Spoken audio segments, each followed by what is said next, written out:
ಕೃಷ್ಣ ಎಲ್ರಿಗೂ ನಮಸ್ಕಾರ. ಈ ಸಲಾಡ್ನ ಹೇಗೆ ಮಾಡೋದು ಅಂತ ಹೇಳ್ಕೊಡ್ತೇನೆ ಬನ್ನಿ. ಇಲ್ಲಿ ನಾನು ಹೆಸರು ಕಾಳನ್ನ ತೊಗೊಂಡಿದ್ದೆ. ಈ ಹೆಸರು ಕಾಳನ್ನು ನಾನು ಒಂದು ಅರ್ಧ ದಿನ ನೀರಲ್ಲಿ ನೆನೆಸಿಟ್ಕೊಂಡಿದ್ದೆ. ಅದನ್ನು ಈಗ ಬಟ್ಲಿಗೆ ಆ್ಯಡ್ ಮಾಡ್ಕೊಳ್ತಾ ಇದ್ದೀನಿ. ಮತ್ತು ಕ್ಯಾರೆಟ್ನು ಕೂಡ ನಾನು ಉದ್ದುದಕ್ಕೆ ತುರ್ಕೊಂಡಿದ್ದೆ ಮತ್ತು ಸ್ವಲ್ಪ ಉದ್ದುದಕ್ಕೆ ಹೆಚ್ಕೊಂಡಿದ್ದೆ. ಅದನ್ನು ಕೂಡ ಈ ಬಟ್ಲಿಗೆ ಆ್ಯಡ್ ಮಾಡ್ಕೊಳ್ತಾ ಇದ್ದೀನಿ. ಮತ್ತು ಟೊಮ್ಯಾಟೊ ಈರುಳ್ಳಿ, ನಂಗೆ ಟೊಮ್ಯಾಟೊ ಈರುಳ್ಳಿ ಜಾಸ್ತಿ ಇಷ್ಟ ಆಗುತ್ತೆ. ನಾನು ಚುರುಮುರಿಯಲ್ಲೂ ಕೂಡ ಜಾಸ್ತಿ ಟೊಮ್ಯಾಟೊ ಈರುಳ್ಳಿ ತಿಂತೀನಿ.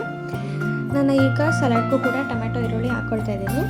ನಿಮಗೆ ಟೊಮ್ಯಾಟೊ ಅಷ್ಟು ಇಷ್ಟ ಆಗಲ್ಲ ಅಂತಂದರೆ ನೀವು ಸ್ಕಿಪ್ ಮಾಡ್ಬೋದು.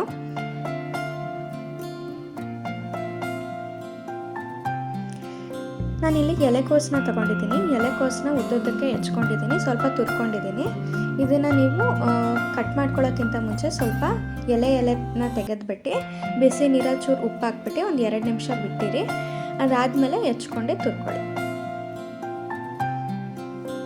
ಮತ್ತು ಇಲ್ಲಿ ಕಾಳು ಮೆಣಸಿನ ಪುಡಿ ತೊಗೊಂಡಿದ್ದೀನಿ. ಇದನ್ನು ನಾನು ಫುಲ್ ಮಿಕ್ಸಿಲಿ ಪೌಡ್ರ್ ಮಾಡ್ಕೊಳ್ಳಿಲ್ಲ, ಸ್ವಲ್ಪ ತರ್ತರಿಯಾಗಿರಲಿ ಅಂತ ಕಲ್ಲಲ್ಲಿ ಜಜ್ಕೊಂಡೆ. ಇದನ್ನು ಒಂದು 3 ಚಿಟಿಕೆ ಅಷ್ಟು ಮೆಣಸಿನ ಪುಡಿ ಕೂಡ ಹಾಕ್ಕೊಳ್ತಾ ಇದ್ದೀನಿ.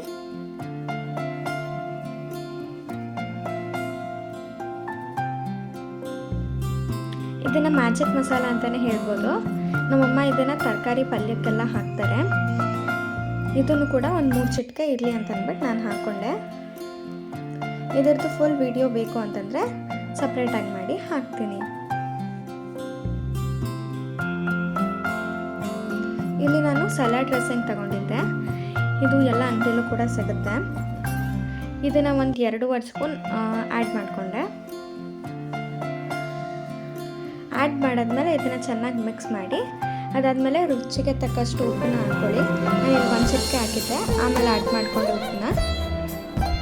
ಅದಾದಮೇಲೆ ಅದನ್ನು ಚೆನ್ನಾಗಿ ಮಿಕ್ಸ್ ಮಾಡಿದರೆ ಸಲಾಡ್ ರೆಡಿ ಆಗುತ್ತೆ. ಹರೇ ಕೃಷ್ಣ, ಧನ್ಯವಾದಗಳು.